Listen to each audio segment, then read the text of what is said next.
Hey folks, this is Sung speaking here, and I'm going to give a full walkthrough of a SQLMesh development workflow from scratch, making as few assumptions as possible. And the problem I'm trying to solve for is like, hey, I wish I just had like one video or one piece of documentation just so I can get a quick download of what this workflow could look like if I was to use SQLMesh starting today. And so this is the answer to that problem. And so I'm just going to go straight into it. And so I'm going to make sure to include links here later, and so you don't have to take any notes. All right. And so first step first is the general kind of goals of this, and more specific here. Really, it's so that you can build a better mental model for how to solve data transformation problems with SQLMesh, and essentially just save precious time and money when running your data transformation pipelines, right? And so if you need a good frame of reference in order to better digest this content, it's really like, hey, how does this compare to my DBT workflow today, or how I use stored procedures today, or how I use Airflow with SQL operators today in order to orchestrate my pipelines? That'll help you compare and contrast how we do things with SQLMesh differently. All right. And so overall, the story problem I want to illustrate is, let's say, hey, I'm a data engineer working at a company and I'm selling software directly to customers. And I have kind of like, I know there's two solid data feeds that are going to feed into two raw tables in my data warehouse. In my example, I'm using BigQuery, but any other modern engines such as like Snowflake or Databricks will also work as well, right? And so I have raw sales data and I have raw product data from a backend database. Think like Postgres. Let's say I have a data loading tool that's outside of SQLMesh that's loading that into my data warehouse. And as I'm going through this, I have probably a couple questions that look and feel like this, right? I'm not going to belabor this point because all this is written out, but you notice here, like there's a lot happening in my mental load that can feel really intimidating, right? Of like, hey, how do I test this data? How do I make this run fast and only the intervals necessary? You know, what trade-offs am I willing to make as I am building this and just going through this development workflow as a whole, right? And so overall, we're going to go through this general sequence of steps in order to complete this workflow. And hopefully at the end, you'll feel really, really confident of like, hey, this is why SQLMesh makes me work this way or encourages me to work this way, and how I should think about every step. So I'm confident each time I press enter to submit that command. Right? And so step one is I'm going to have raw data that looks and feels like this, okay? And so this is just a really neat formatted example of this. If you're like, hey, I want to follow along this video some, you can easily load this directly into your house. Right now, again, I'm using BigQuery, but you can translate this to your relevant SQL syntax, and this will just create or replace a table directly using those values illustrated in these tables, okay? The next step is walking through this model. Now I have a duplicate of what you see here, just minus the S, just so I can show you a net new example from scratch. All right?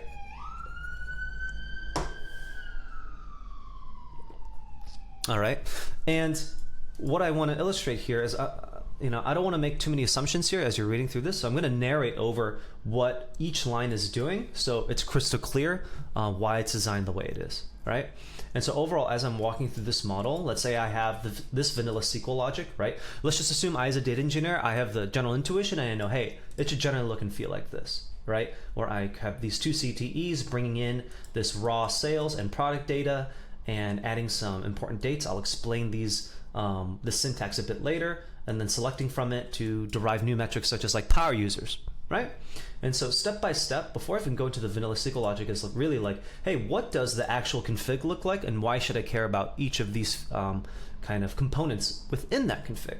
And so we are going to do an incremental by time range model because we imagine a lot of data volume is happening. I don't just want to create a view. I don't just want to refresh a full table, because let's say imagine this is hundreds of millions of records. I only want to kind of, you know, insert and append maybe like 1 million records every day, right? From there, based off that, I'm like, hey, how do I want to partition this data so that it's only, you know, processing what's relevant? That's where we have the transaction date, right? Because that's how we're going to define our intervals at a daily pace, and we need to tell SQLMesh that. Now let's say, hey, you know, late arriving data is a very common occurrence, and we don't want to have to create a bunch of kind of overhead mechanics in order to work around that. That's where you don't have to, where we baked in a native feature where it's just like, hey, by default, anytime you process things, you can handle late arriving events by processing the 2 previous days, right? From there, let's say, hey, let's say I have data going all the way back to, you know, January, but for the purposes of this, for some of the fresh relevant data, hey, we realized starting at October 25th, that's when we want to do it, even if raw data goes further back than that. Okay. From there, I can set an explicit schedule. Keep in mind the default is dailies, midnight at UTC. So if you just like commented this out or removed it, it would be midnight UTC daily regardless. But you can easily change that, any cron syntax, and we go as low as 5 minutes. From there, we have the primary key. We document that. We also do this in case you want to run a data diff in order to compare dev versus prod. From there, we allow partials false. And so the purpose of this, I'm going to essentially paraphrase what's going on here, is let's say, hey, like I want to, process recent data as much as possible, right? I want you to ignore if a full day is complete or not before I fill in that partition.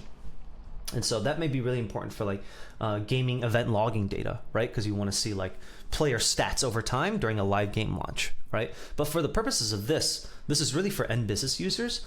And there are times where freshness at all costs may actually go against the problem you're solving for. Because typically you want to bias for correctness above all else when you're presenting this in front of business users, especially for internal kind of decision making.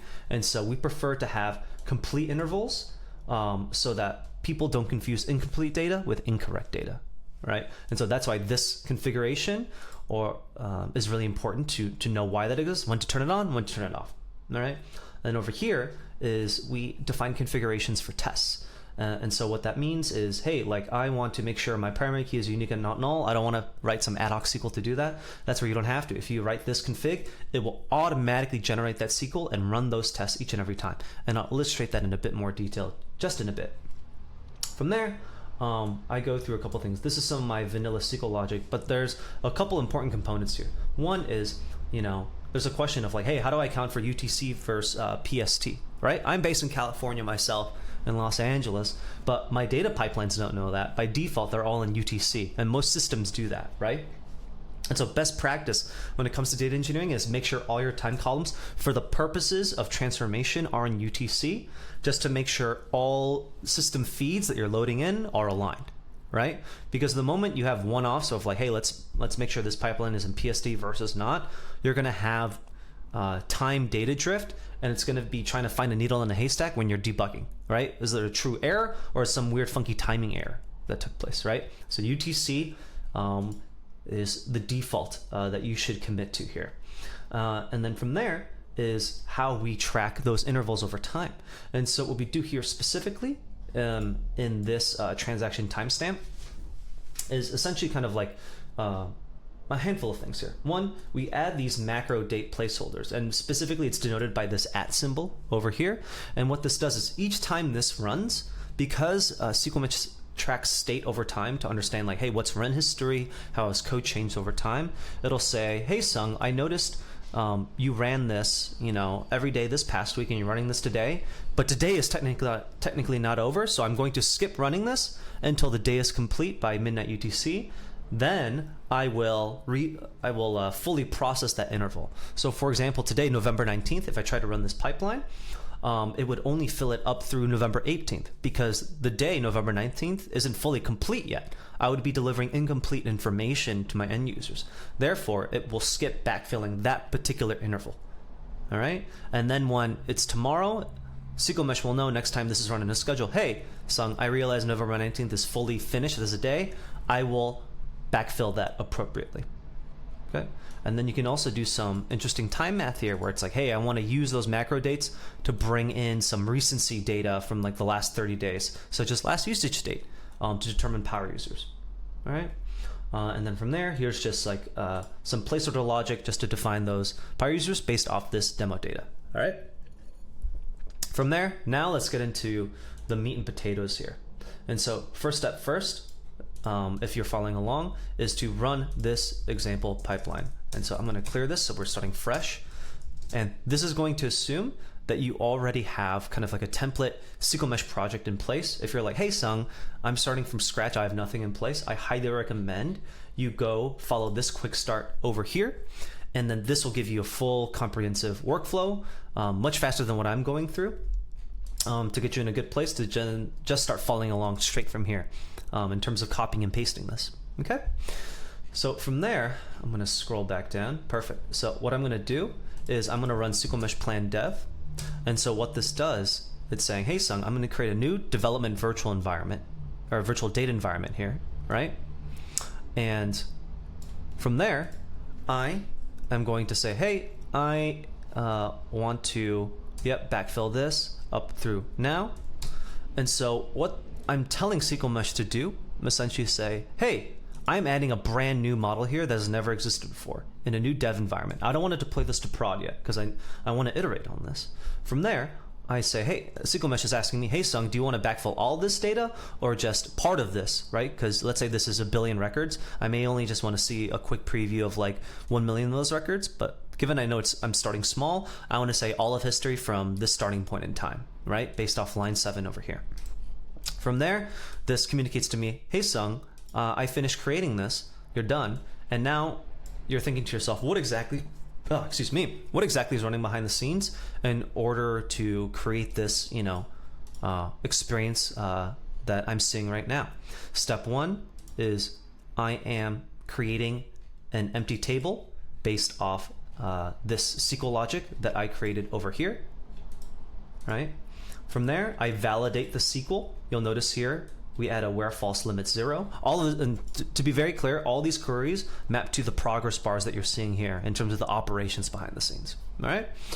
And from there, we validate the SQL just to make sure it'll actually run against BigQuery, right, before we actually process any data. From there, we merge data into that empty table with that validated SQL.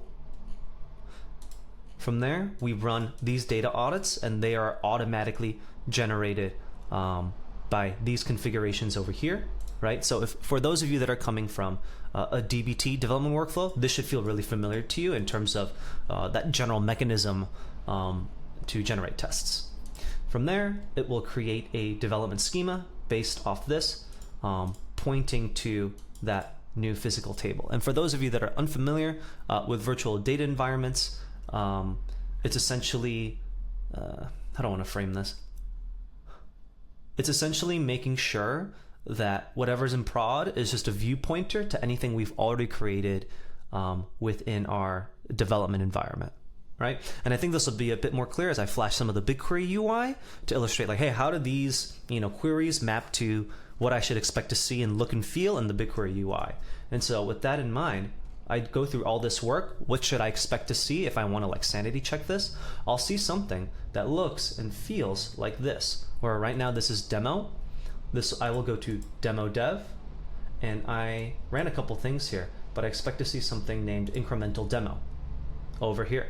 And bam, this is exactly as I expect. Here, let's do some sanity checking just to make sure the timestamps are aligning with my real-time workflow. Over here, yep, I did this like 3 minutes ago. That makes a bunch of sense. Yep, it is pointing to a physical table behind the scenes that I've already ran.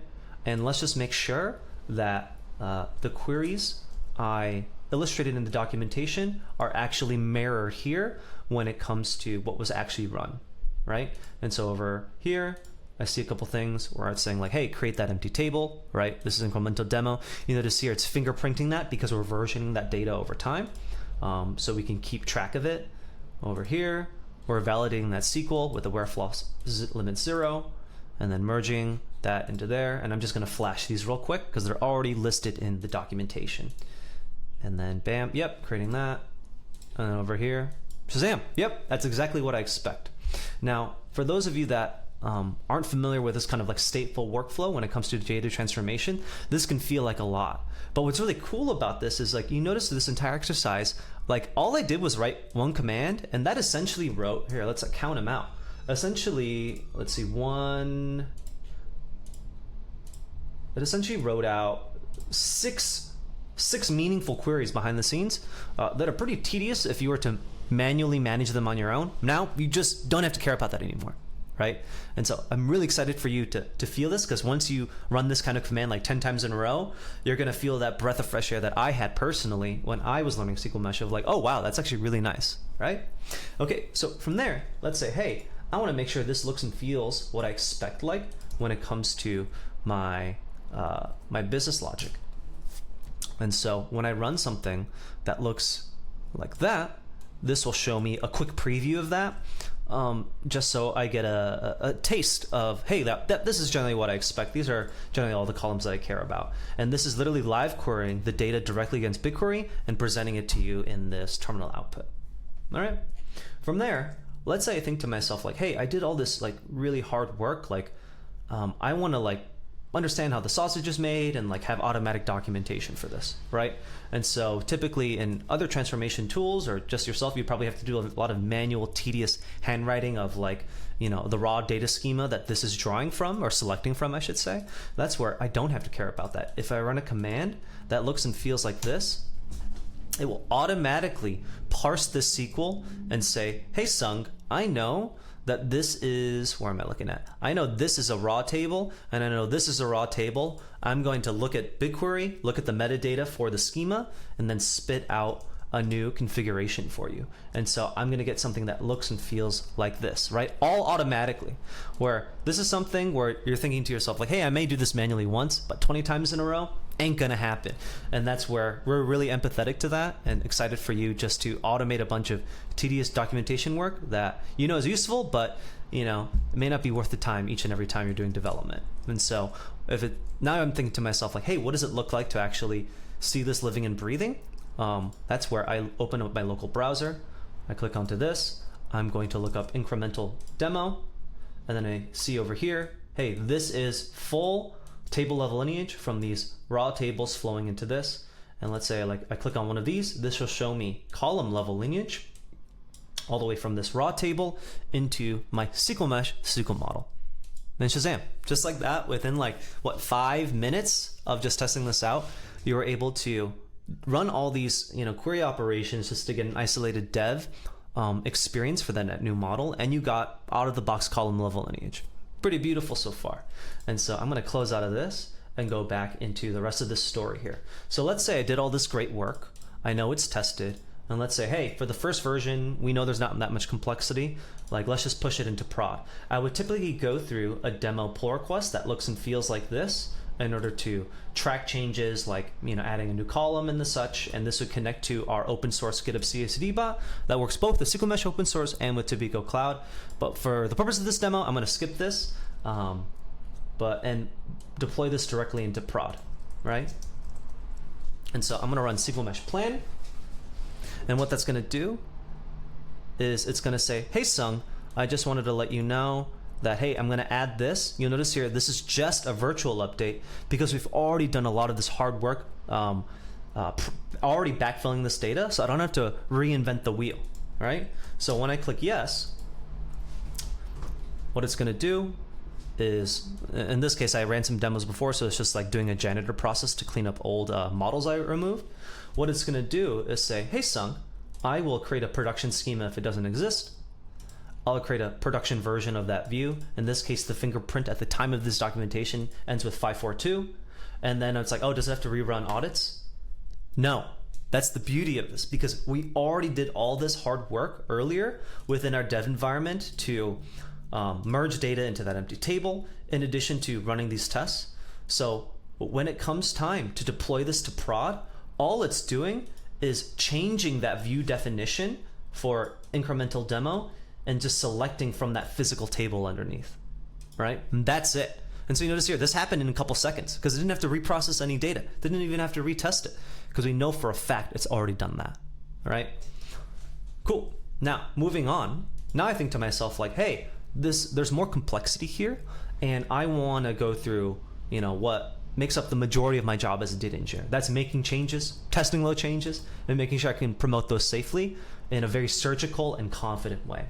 And so what makes this a bit more nuanced is, hey, let's say I want to change my code's definition over here to broaden the definition of power user for net new data going forward, right? I want to preserve the historical definition of it, right? When it was greater than 100 usage count and feature utilization is 0.8. But now I'm changing that because there's a bunch of new features and such that makes this old definition only appropriate for the historical data in time.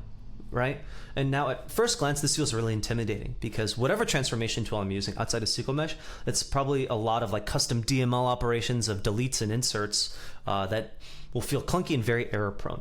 But what's really cool is SQLMesh has a native way to solve this problem. And so from here, let's say I'm going to update that usage count to 50, and I'm going to change this to 0.5, okay? From there, I'm going to run this command because this is, I'm telling SQLMesh, hey, for this net new code logic, I want you to apply it to new data going forward. All right, so I'm going to run this command. And I'm going to see a bit of a different terminal prompt intentionally, because what SQLMesh is going to communicate to me is saying, hey Sung, I know this is forward only, but do you want to retroactively apply that like maybe a day before or 2 days before?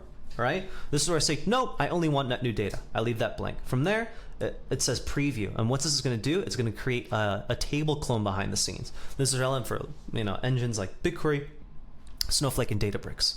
From there, it's like, hey, I actually do want to see a preview of my data so I can like iterate, make sure the look and feel is okay, right? This will not be copied over into production.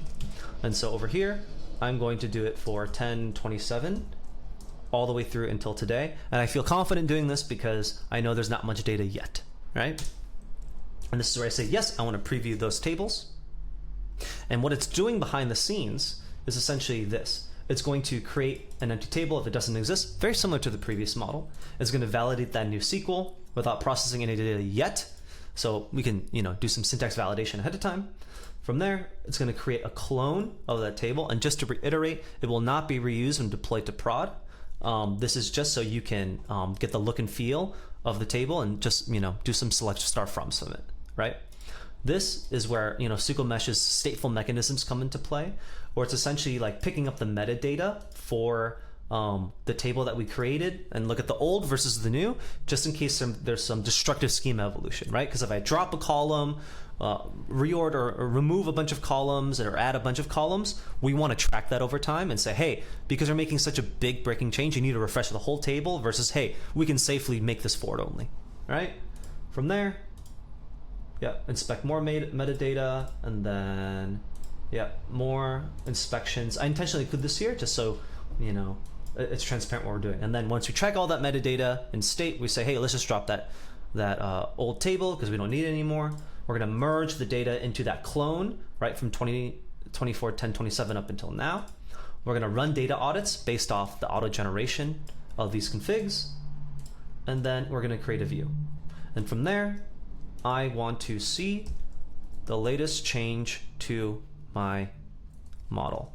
And so when I do this, I should see a lot more things that say power user, right? I see a lot more data that says power user. Amazing. Yep, this is the look and feel I generally want, right? So I'm going to pause here. You notice how this entire kind of sequence of workflow, the most time it took was just me explaining things, right? You notice here, we give you every step of the way to make what feels like an intimidating experience to apply forward only logic is as simple as possible, right? And giving you plenty of knobs to turn.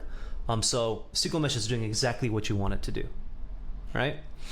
And so from there, now I think to myself like, hey, like what if I don't like the look and feel, I want to change it? You just go through this whole workflow all over again, right? Let's say I want to broaden this definition to 0.4, I would go through the same thing and run that SQLMesh plan, dev forward only, etc., right?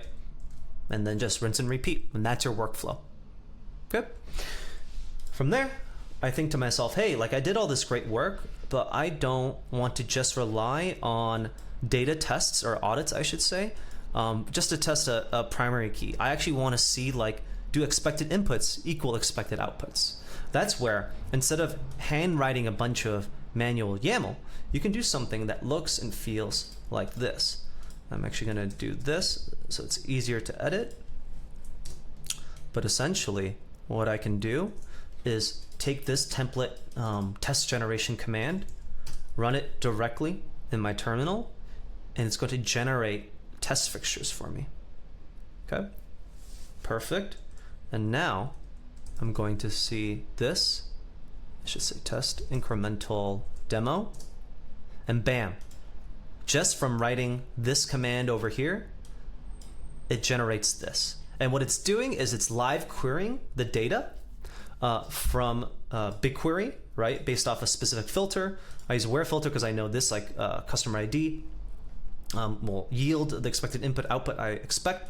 Add some of the start and end date vars as placeholders because of the macro dates I placed here in my incremental by time range model, and then it generates this out of the box. And so when I run this command over here, it'll automatically run this. Let's say I'm skeptical and I'm running this for the first time. I'm gonna fat finger something here. And I do this, bam, it's gonna show me expected versus actual, right? And what's really powerful about this is you're probably thinking to yourself, especially for the first time, like, hey, how is it running so fast, right? Because even if it's like, because this isn't cached, right, in BigQuery, what's really cool is because SQLMesh is built on top of SQLglot, it will automatically transpile this BigQuery syntax into DuckDB syntax and run it in memory. So essentially what happens here is I get to run my unit tests for free on my machine and on my CI/CD process, all for free, all super fast, and fully confident that it's doing what I want it to do, right? And so really excited for you guys to test this out. And so if you're wondering like, hey, what does this look and feel like at the end, you can use this as a reference. Now, let's say you're thinking to yourself like, hey, Sung, I use like UDFs, or like, I know there's this one niche BigQuery function that doesn't transpile well into DuckDB. Totally fine. Here's an example test configuration where you can make sure it defaults to BigQuery when running your unit tests as well. So you get a wonderful little escape hatch for situations like that. Now, same premise as before is like, hey, I did all this great work. Like, what do I do now that this is ready? All I have to do is typically go through a pull request workflow with our CI/CD bot, but I will intentionally skip that here for the purposes of the walkthrough. This is where I run SQLMesh plan to promote this, what I did in dev, into prod. It's going to run those unit tests. Over here, you'll notice it says virtual update, and that is intentional because remember, we already did so much hard work in dev. Why do we have to reinvent the wheel when we just say, hey, just change that production view definition straight into what we've already done? And keep in mind, this is forward only, so there's not even new data to really point to. What we're really saying is like, hey, going forward, run this new SQL logic to process new data. All right? So this is where I click yes. And what it's doing behind the scenes, behind these progress bars, are a bunch of like metadata queries, right? Just to track schema evolution, things like that, keep track of changes. But all it's doing is, let's see here. Oh, wrong one. Create the production schema if it doesn't exist. Hey, we're gonna create a new pointer view into that. And so when I go into BigQuery over here, I should see something related to that new, what's it called, fingerprinted definition. And so if I'm going to refresh this.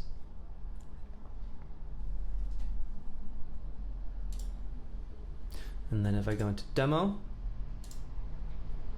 I should see incremental demo. Shazam. Yep, I created around here, and bam. Yep, it's creating it straight to that physical table. And let's just do a sanity check. It's pretty small data, and so I feel confident doing this. And bam, this is exactly what I expect in terms of what the historical data looks like. And keep in mind, because I didn't make a retroactive update with this forward only change, it will intentionally, I shouldn't say anything different here, right? Only on new data going forward will this code logic apply. Okay? Now from there, let's say I think to myself like, hey, what does this look and feel like in running this in production? Well, keep in mind, because SQLMesh is stateful, and I've already processed a bunch of things, it's not necessarily going to run, right? So even if I run this, I won't necessarily see anything until the next daily schedule comes into play. This is doing a janitor process to clean up old schemas, right? So in this here, it's like, hey, we didn't run anything. We just did a janitor process and cleaned up a bunch of stuff. But when you do run it, it's going to look and feel like this. You're going to get a progress bar that says, hey, I'm going to backfill this data for net new changes, right? And you'll be able to sanity check that against the query history just by looking at the logic that was applied. And from there, I get to run data audits that are automatically generated from this, right? You notice here, unit tests are not run again because we already ran those in our dev workflow and in the CI/CD process, right? So this is testing live data when it's in production on a schedule, let's say 8 a.m. every day. All right. And so in summary, that's the full workflow.